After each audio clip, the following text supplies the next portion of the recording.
Hello, and welcome to the Hearth of the Matter. If you're going to take anything away from this broadcast, remember, it is only ourselves that see us at our worst. It should be no surprise we think we're bad people.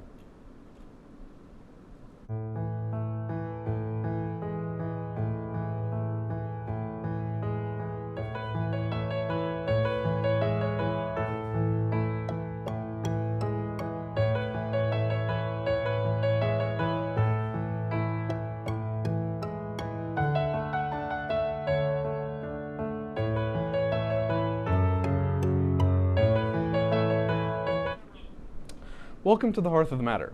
My name is Maxwell Burton, and I'll be hosting tonight's event. Make sure you're comfortable and have a warm beverage to keep you company as we gather around the hearth. Today, it's with pleasure I introduce our guest, Dong Yushin. Yeah. Hi.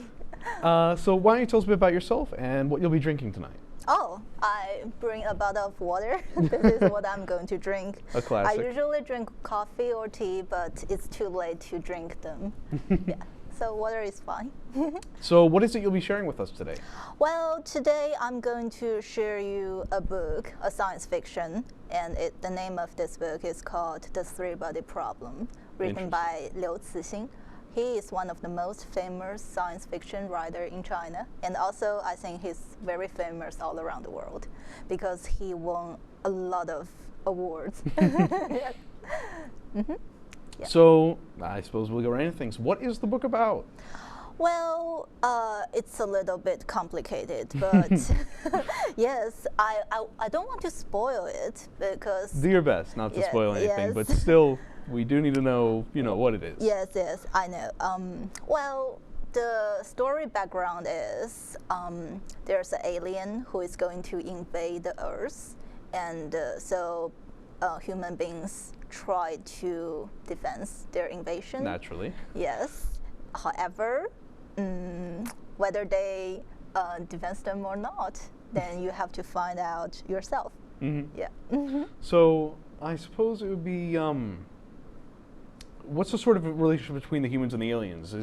Does it start off hostile, or is that explored at all? Yes, they start hostile. Just right off the bat, just like no negotiations. No. Aliens, nah. In fact, they have a negotiation before, and aliens treat humans as bugs because in their point of view, human civilization is so weak. So we are bugs. That's definitely an interesting theme that is often explored in science fiction. Mm-hmm. Yes. So I get by that I don't. I take it the humans don't do too well against the aliens.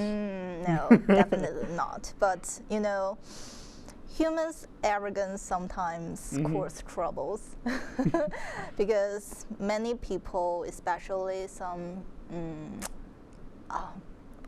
people, they think human civilization is marvelous. It's the best thing in the world, but actually, is it really marvelous as we imagined? Maybe not. Maybe we are bugs. Yes. So, how would you describe the aliens? What are they like? In fact, there's no description of the appearance of the aliens in the book, so it can be anything in reader's mind. So we never properly see them? No, but since the Netflix is going to make a TV adaptation, maybe we'll see. Maybe we will. So, I suppose it would be, let's get into characters. Okay, no Is there problem. a particular character that comes to mind that is your favorite? Yes. One character name is Luo Qi. He is the protagonist in the second novel. The name of the second novel is The Dark Forest. Yes, this is also my favorite one. Gotcha. Yes, and let's see. I checked some information about Luo Qi, and he is a psychologist in Tsinghua University, but he is not very ambitious. Yes, and accidentally he became one of the war officers. Yes. So what is that? Well, without spoiling too much if you can. Yes, and this is a this is a long story because if you want to know what is officer, you have to read the second book. Yes. let's make it brief. There's a project called the Warfacer Project, which is used to defend the aliens. And and Luoji accidentally become one of the Warfacers. Accidentally. Yes, accident. Yes, he never think he will be one of them because he's not very talent, and he doesn't treat his life seriously actually. So his belief of life is carpe diem. Carpe diem? Carpe diem, yes. Seize the day. Yes. Yes. So actually, it's not very suitable for him to be the Warfacer since the Warfacer is going to solve such serious problems. But he became, yeah. And oh, I'm sorry. I'm going to introduce Luoji, right? Okay. I almost forget about the question, sorry. Yes, so he feel very precious at first, stressful at first, but later he changed his mind because becoming a Warfacer means he can use any resources in the earth, and he or she doesn't need to give any reasons when he or she using those resources. So absolute power. Yes, absolutely. Complete control and absolute power. Yes, you can say that. Jeez. Yes. So A lot of pressure.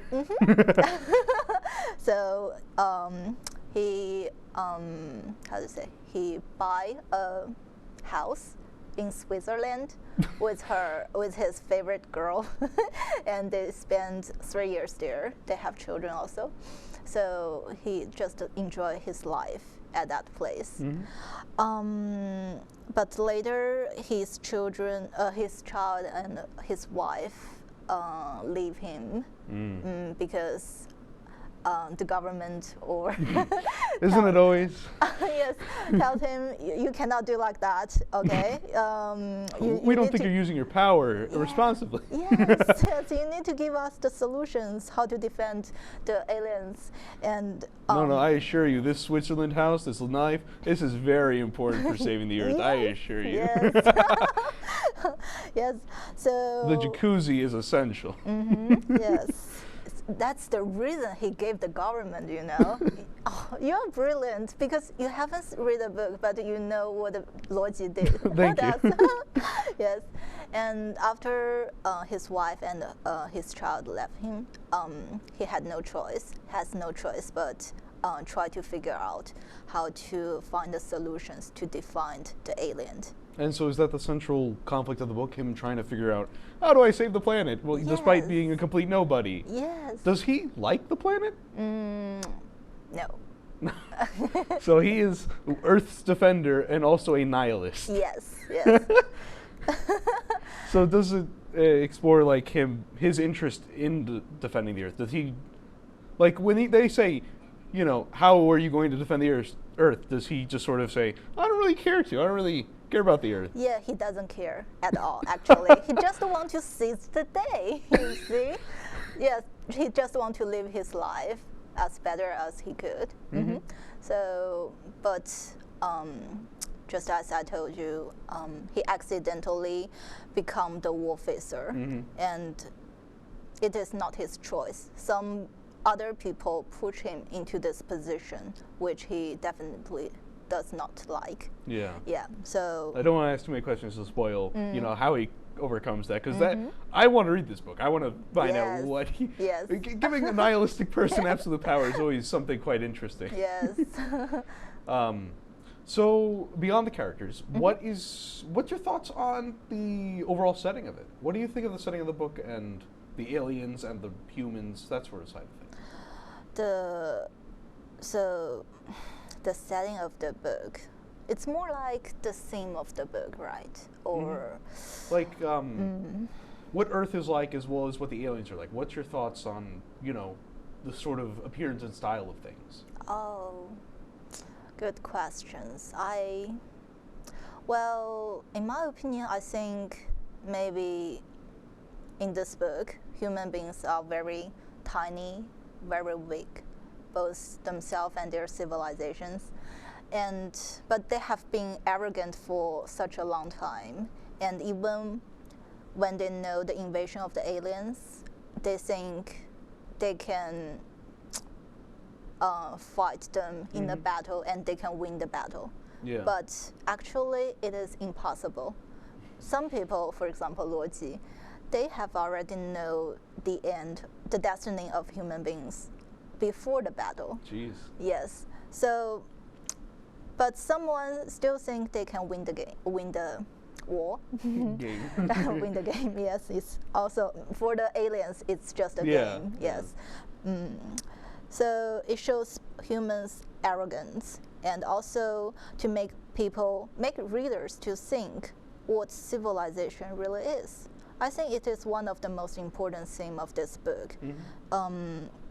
So Liu Cixin, the writer, the author of the book, answered the existential dilemma of where mankind go from here through various efforts, because it's a very severe situation after the invasion of the aliens, and maybe people need to change their beliefs and to change the arrogance, maybe. Yeah, change their viewpoint and perception of humanity and where our place is. Yes, exactly. And also there's a sentence in the book I really found of. It's like to time to civilization rather than to civilization in time. Civilization in time. Yeah, because this is quoted from the second novel, which I mentioned before, and it means sometimes human beings just try to prolong their civilization, but in fact, it is meaningless. Rather than prolong it, maybe we should make present more meaningful. Yeah, put more life into your days instead of more days into your life. Yes, exactly. Yeah, it's not so much about how long the civilization is existing, but how meaningful that existence is. Yes, exactly.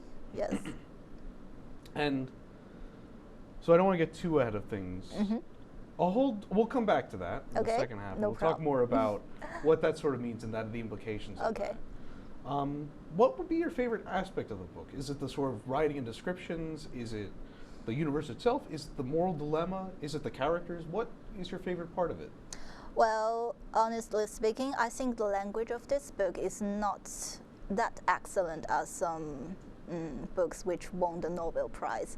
But I really like the plots. Just as you said, the ethic dilemma in this book is it's described marvelously. It makes people think about some moral questions or some other serious questions which they usually will not think. So in brief, it makes people think. So it presents existential questions and ideas in a way that's very digestible and understandable, and then goes into digression exploring what that means. And it sounds right up my alley. Because I like, I'm always interested in media that asks those sort of questions. The ideas of, why do we exist? What are we doing here? Where's our position in this whole thing? Yes, and in this book, human beings haven't figured out this question at the end of their day. Yes. I think my favorite aspect of it you've told me so far about this book is that in exploration of what humanity is, why we're significant or insignificant, why we matter or don't matter, I love that the main character to explore isn't someone who's happy-go-lucky, who believes humanity is great, that we're important, and then gets taught that we're not. It's a character that is completely nihilistic and doesn't believe in anything about humanity. It doesn't even think they're significant. But I just think that as an idea is delightful. And a nihilistic protagonist is always fun to read. But unfortunately, that's all the time we have for now. And please stay tuned, because we'll be right back with more discussions by the Hearth right after this break.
Hey guys, it's me, Isabella Gomez, filling in for Smokey Bear because he's got more to say than just. Only you can prevent wildfires. Like, if you're outside enjoying a barbecue, don't let a hamburger distract you from fire safety. Make sure you aren't dumping your hot coals or ashes onto the ground because that could start a wildfire. So take wildfire prevention seriously and let's save the world one day at a time. Juntos con Smokey Bear, podemos hacerlo. Go to smokeybear.com to learn more about wildfire prevention.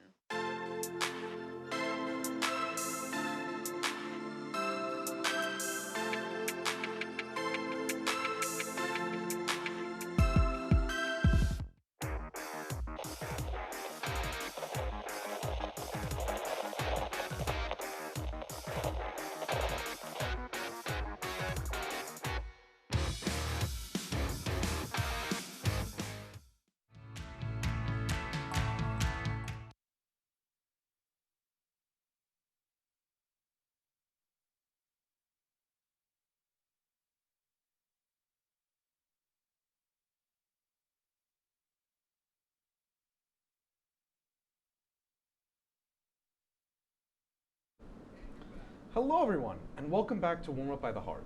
I hope you enjoyed the break and are ready to get to the heart of the matter. So, earlier we talked about the central idea and theming of the book, about this moral dilemma of humanity, of is humanity worth saving, can you save it, and it's in the hands of a nihilist. A real contradictory sort of problem and situation. So, how do you think the book explores that sort of idea? What sort of conflict, without spoiling too much if possible, how does it go about exploring that? Well, I think the author put human beings in several dilemmas. And so there are many conflicts in those novels. And the author make one protagonist as the guide to guide the readers in the stories, and the reader will think, how do you say, maybe they will think the situation the protagonist faced, and to think, oh, what I'm going to do if I'm in the same position with the protagonist. Maybe I will do another thing which will be better to the human beings, rather than ruin the humanities. Yes. And sometimes they also think, oh, maybe if I'm in the same situation with the protagonist, I will also do the same choice. Yeah. Yeah. It really gives the reader someone, naturally they can personify Yes. onto, as well as, while they're being presented with the questions, also the reader themselves is being presented the same questions and Yes. ideas. That with Yeah. absolute power, how would you save humanity, and why, well, would you? So we'll hold on to that question before I ask you, would you save humanity? No problem. So let's talk about why this book. What does this book mean to you? Well, the first time I read this book is after I graduated from the undergraduate university. Yes, I'm a postgraduate student. So at that summer vacation, I read this book, and it caused my downfall of my academic belief, really. Yeah, because I am a literature major, English literature major, and before I read this book, I firmly believe that literature and art is on the top of the pyramid of human civilization. Yes, and the STEM subjects is at the bottom, so we are the top. But after I read this book, I find, oh my, literature and art is so weak. It's so vulnerable, and it cannot save human beings when they are facing the invasion of the aliens. They can do nothing. And maybe they are the first thing which is going to vanish. because I remember there's a plot in the second novel I mentioned about in the Dark Forest. The protagonist, Luo Qi, and his assistant, who became his wife later. Oh, sorry, I spoiled the story. Oh my, sorry.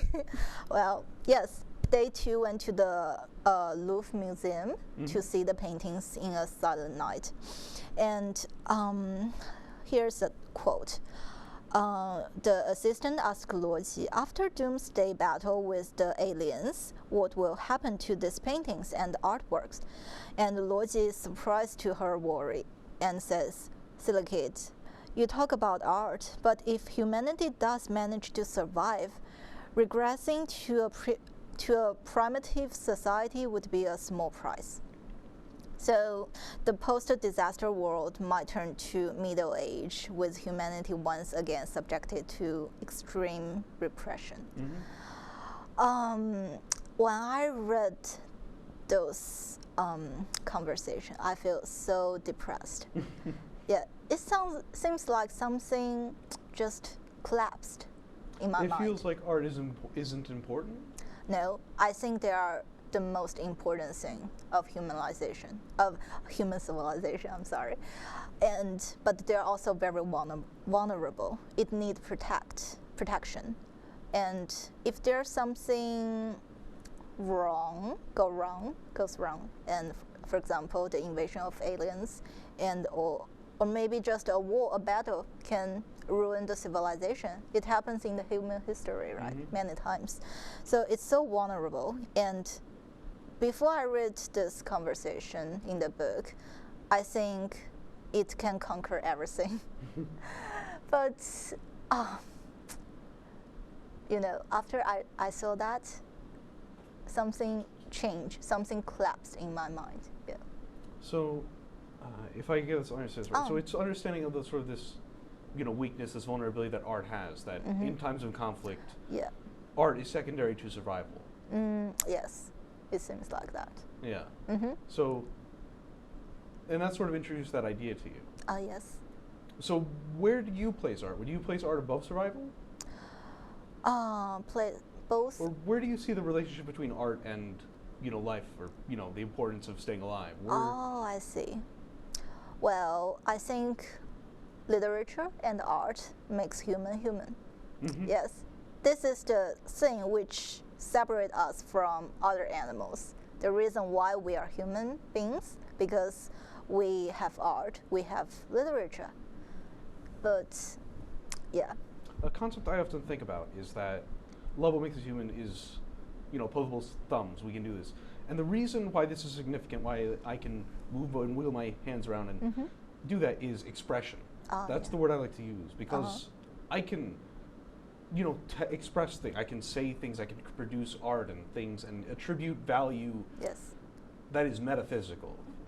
Value that isn't just what something innately is. That mug on the table. This it's mug. So cute. Is it a fish? Yeah, sort of. Oh my. This mug is just, it's a mug. It's a, you can put liquid in it. There's none in it right now. See, it's all a fake. You can put liquid in it, and on a basic level, that's what it is. But from an artistic level, obviously, this is so much more. It's a cute fish creature thing with a nice color. But but that is all metaphysical. That's only because we can attribute value to things like that. Yes. Because we can create something like that, and we can express and communicate that. Yes, exactly. And yeah, that's sort of what makes us people. Yes. That a creature, a less expressive and engaging animal would simply see it while it's a container. But obviously to me, it is more than that. Yes. But I think what's especially interesting about that is that naturally different people have different viewpoints and perspectives on what is valuable and how important those things are. Would you say this book explores that in much regard? Yes, I think so. Yes. Okay. Because I think the author also influenced by Sartre. Sartre. I never know how to pronounce his name. It's a French philosopher who is famous for his theory of existentialism. Yeah, I think you just mentioned about that, right? The containers and meanings. Yes, yes. I think Liu Cixin also influenced by his theories and beliefs. Yes, so I think his works also express the similar belief as Sartre belief. Yes. So, I want to explore sort of. So, before you read this book, your perspective, where did you hold art in the scale of things, or what was your thoughts before and after? You would say. Oh, you mean before I read? Before you read the book, and then how the book changed your perspective on it. Okay, yes. Just like what I said, after I read this book, this book caused the downfall of my academic belief, because I'm an English major and my focus is on the literature study. So before that, I think literature is on the top. It's on the top of the civilization. But after that, I think, oh, it's not so top. Oh, you mean, okay, sorry, I understand. So you mean that civilization doesn't value it the same as you do? No. Because, the meaning of things. For example, the moon. In Chinese culture, it represents homesick, nostalgia, and also beauty. But if there's no human beings, the moon just a moon. It has no meanings. So all the meanings of the moon is given by human beings. So after we vanished, the moon will still be there, but our civilization will vanish. The moon will still be there, but the moon will no longer be the moon. Well, I mean, the moon doesn't care. Well, I'm saying the moon will stop being the moon. It will just be, the big floating rock. Oh, yes. That's what I mean. Yes. Oh, I see. That things are things because we believe they are things. Yes, yes. To put things in the simplest way possible. Yes. So, you see, you have talked to the important point. After I read this book, I stuck in nihilism, which means I think everything is meaningless. My life is meaningless.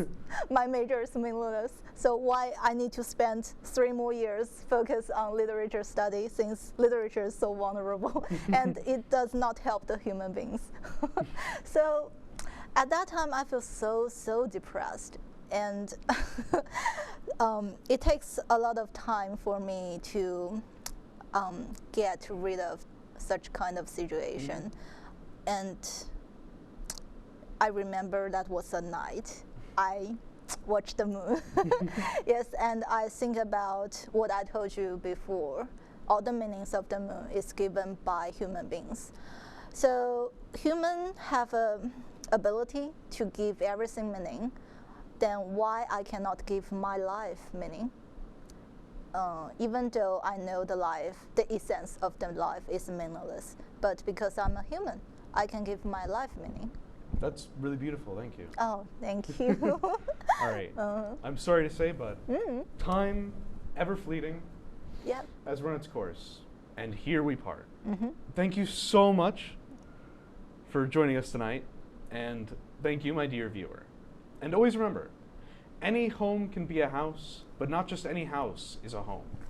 Good night. Good night.